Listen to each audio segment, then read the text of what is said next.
although some of you don't know who we are, and I'll take that up with marketing later. We were incorporated November 5th of 1991, and our first season was in 1992. So this is actually our 30th year in performing in Tigard. To give you an idea, our budget in a normal year is about $2.5 million. And our ticket sales since the pandemic are down 95%. So it's been quite a blow this past year, but we continue to tread water and keep our head above it. So when we first started with this pandemic, we had done one show. The last time we had an audience in the theater, a paying audience, was a year ago. So we were getting ready to do Ain't Misbehavin', and about 2 weeks before we were set to open, sets were painted, costumes were done, wigs were all done. We had to pull the plug on the production. We did, which is very fortunate, we were able to get our gala, which I know a lot of spring galas were canceled and people were scrambling.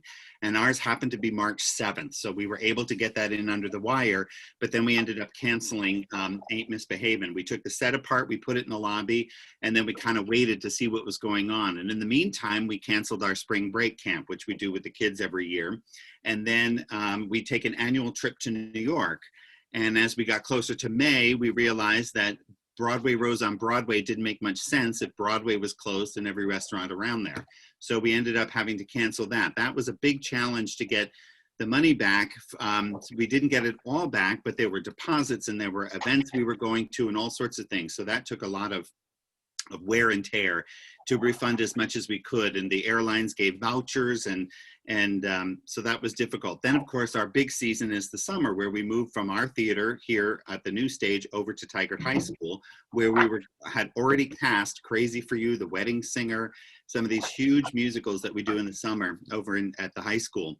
And as a result, we ended up having to cancel everything in the summertime. So we notified the actors that we wouldn't be doing the show. The camps were canceled. The children's theater was canceled. The teen stuff was canceled. And the good news in all this, good, bad news, was about 38% of the canceled patrons ended up donating back to us, which was lovely because we had still put out money. We still didn't know where we were at. 27% put their money on account. 18% needed a refund for whatever reason, which is certainly fine. And then 17%, it took us all year to contact them because we tried email and text and phone calls and snail mail. And we eventually sent them the notice that said, if we didn't hear from you, because we figured they just didn't think about it or care, we ended up rolling that in and took it as a donation. So a few people that suddenly got that letter called us, but then otherwise we were able to roll that back into the theater. The good news in all that is during the summertime, we were able to hold some classes for the kids, even though so much of it was canceled. We cleared the stage, we painted 6-foot circles in diameter, 3 feet apart. The kids were masked, and we had dance classes and singing classes during the summer for the kids. So we were thrilled that we were at least able to do that. We also, if those of you follow 89.9, the All Portland Classical radio station, they approached us in the summer and said, we would like to do a play that we think is adaptable for the radio called Sherlock Holmes and the West End Horror. So that was thrilling for us that they said, we need to cast 8 actors, and would you rehearse it, record it, and then give it to us, and we'll put in the Foley artist and everything. So that was a highlight of my summer, was to be able to actually call 8 performers and say, I actually have a paying job for you. So that was nice. We did, during the summer, we were able to get the first draw of PPP relief, so that helped us through the summer. Of course, it was gone probably by the end of August, and in the fall we were able to get some of the CARES Act that came down and trickled down to us, so we were happy about that. We have since put in a second applied for the second draw of PPP, or the third, depending on who you talk to. What we decided to do in the fall, because we were doing Loch Lomond and A Christmas Carol, was we lifted them out of 2020 and we moved them and put them down in 2021. So that way we changed course and started looking for 2-person shows that we could do, that we would videotape and then stream. So the first show we came up with was Daddy Long Legs, which we put in our fall slot. And this was all brand new to us because we ended up having a 3-day, 3-camera shoot of a live performance. It happened to be a married couple. And so everybody else, the skeletal crew, was all masked during the rehearsal process and the tech process. And then we aired it. We had no idea if it was going to be successful or not. We had nothing to compare it to. And it ended up to do okay for us. You know, these shows with a $25 ticket price don't bring in a lot of money, as opposed to a single seat when they're watching a show live. And so as a result, we did sell about 840 tickets or something to it, which certainly covered the expense, because the most important thing I realized during this pandemic to my employees is to turn around and say, the bullet point on their job description that says other duties as assigned, because that's where everybody jumped in and pitched in and did some stuff that was really not ever part of their job description, but we all came through it. We changed our Christmas show to Frank Sinatra, Christmas My Way. We knew the title would sell, and it was a very simple review, and so we sold even more tickets to that. And one of the things that we did during the summertime, which was, we started in May and ended in September, was we started doing some virtual programming to keep in contact with everybody. So we did things called like Midday Cabaret, which was a show that I hosted weekly at 1 o'clock live on Wednesdays at 1.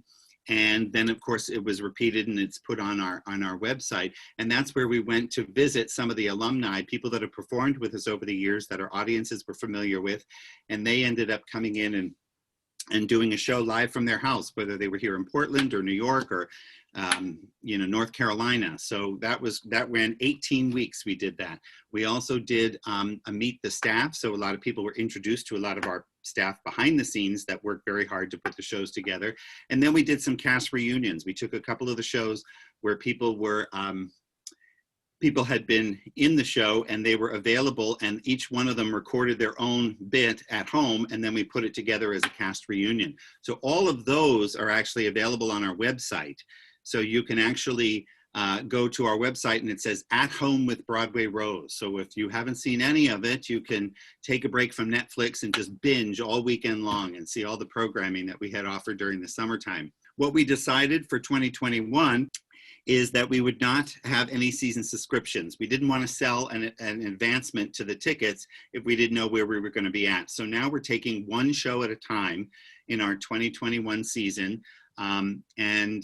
So the one that we're doing, which actually opens tonight, is called The Story of My Life. And it's a two-hander, and it's a beautiful, poignant story. And I'm hoping that people will tune in to it. We have, just so you know, we have The Last 5 Years is the next one coming down the pike, which those of you who've seen Anna Kendrick and Jeremy Jordan in the movie, it actually started as a two-person musical. And then a brand new one called Analog and Vinyl. And that will be something that will be somewhat of a world premiere. Another sort of silver lining to this is we're doing shows that we may not normally ever do on our main stage because we don't know that it could sell a 5-week run sold out in our theater. So hopefully we're branching out and showing people some other programming. So Dan, how can we best support you as a chamber? Well, you know what? You can buy a ticket. Buy a ticket. I thought you might say that. And where do we go buy those tickets? So if you go to the website, BroadwayRose.org, you can go to the website, and the first thing that comes up is The Story of My Life, buy tickets. And then what it'll do is you will get a code. And so once you buy the $25 you spend, you will get a code sent to you, which is a confirmation code, and there'll be a password within that. And then it will take you to the website when you get that confirmation and the code. And once you start that code, you have 48 hours to watch the show. And you can watch it as many times as you'd like. You can put it on pause and go make a sandwich. You can go, so you have all of that opportunity. A lot of people have also gifted it, which is lovely. But I'm hoping you'll realize how easy it is to just sit at midnight in your pajamas with a glass of wine and you can watch the show. That'll be at least for the next 3 shows. We are hoping as a company that we will be able to perform live in October. And if not, we'll realize maybe what a hybrid looks like, but ideally we'll be able to get an audience back into the theater.